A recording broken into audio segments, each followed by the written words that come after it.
Hey, what's up, guys? Damn, Morgue keeps coming out. Although I guess it's the January, February issue, so it's not too far off. Focusing here, Mexican horror. I mean, the price is going up too, so man. Um, thought it was funny. The Satanic Hispanic. It's like, whoa.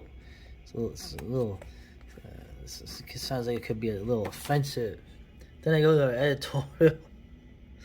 And she's comparing Mexican horror and the Latinx horror talent to blood-filled pinata. Talent that'll hit audiences harder than assault with margarita. uh, wait, I thought you're not supposed to do that. No, we're not supposed to do that. Get it? Coming here, it's interesting. She's covering a Mexican female director. Surprise, making a movie with the allegories of the horrors of motherhood. Okay, and how women are restricted, and they're driven into silence. Okay. And regardless of where you sit on the prickly subject of reproductive rights, you mean abortion rights? Oh, notice how they don't say that anymore. Okay. I have my own opinions on it. I have nuanced opinions that would guarantee to piss off both everybody involved. So I won't go into it. Although uh, it's interesting they don't want to use the term abortion. Right? And suddenly she brings up a Mary Shelley Frankenstein, the idea that the monster was created and then not taken care of, some kind of link to that reproductive rights. Yeah. We should at least have a space to discuss them. Now, of course, she's talking about Mexico, right? It's a Mexican film. Interesting, right?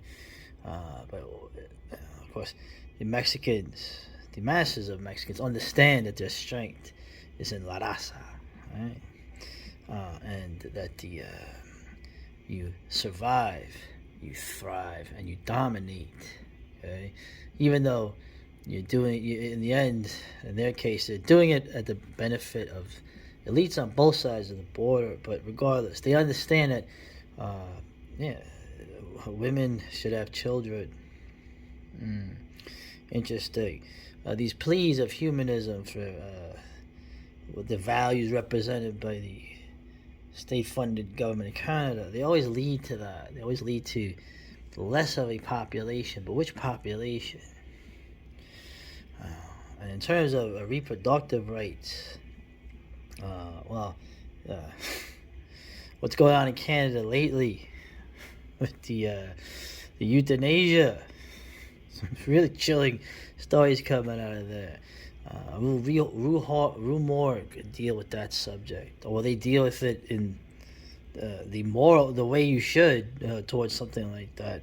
I don't think they will. Okay, well, they'll take the side of right. Man, I'm an asshole, aren't I? There I am. In 1980, I looked like Danny. I had the haircut. I think all of us had that haircut. We had straight hair. I always thought that was funny. Two people said, "You look like the kid from The Shining." Back when I was a little kid, and I had not seen the movie. So here's the. Yeah. It's funny. It's almost like that. The act of a mother terminating her pregnancy is something that has never been done, and it's not done throughout the world, which it actually is. Um, of course, the filmmaker, okay, she has a punk rock past of rebellious nonconformity, which over the decades is always seems to go hand in hand with the actual establishment beliefs, corporate, government, media, cultural, and otherwise. Isn't that funny? I'm not going to spend too much time on those. I like Eric Drucker's Powerful Feminist. What real quick, what are the there's like 10 levels of this of at this point I would say evil. Lots of evil going on there. Okay? And I'm not religious. And ironically, We have here. My father's an atheist, and I became an atheist. Right. When I was very young. Well, that's funny. So, something tells me your father is not a working class man. I think your father is a bourgeois, upper middle class man. And it's funny that I keep bringing that up with the horror because somebody brings it up later in the magazine. But regardless, this is interesting. Catholicism is still in our blood. There's so much guilt. I feel like I'm reading like an interview in the Village Voice from like 1987 at this point. The cliche, these things have become cliches upon cliches, but regardless. But this is interesting here. A list of Mexican films that I've never heard of, and a lost Santo film.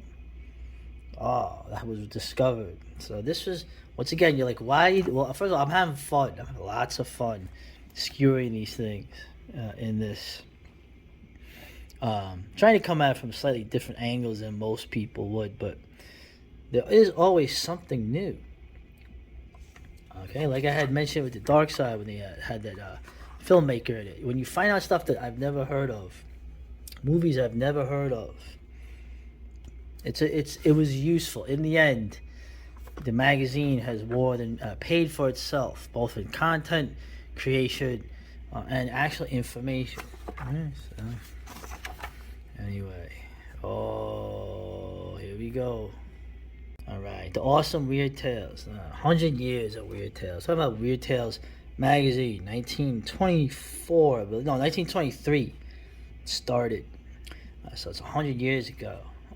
And essentially, you have a little round table, I guess a square table, since you have four people here discussing Weird Tales. And I'm a staunch advocate of Sturgeon's law. 90% of everything is terrible.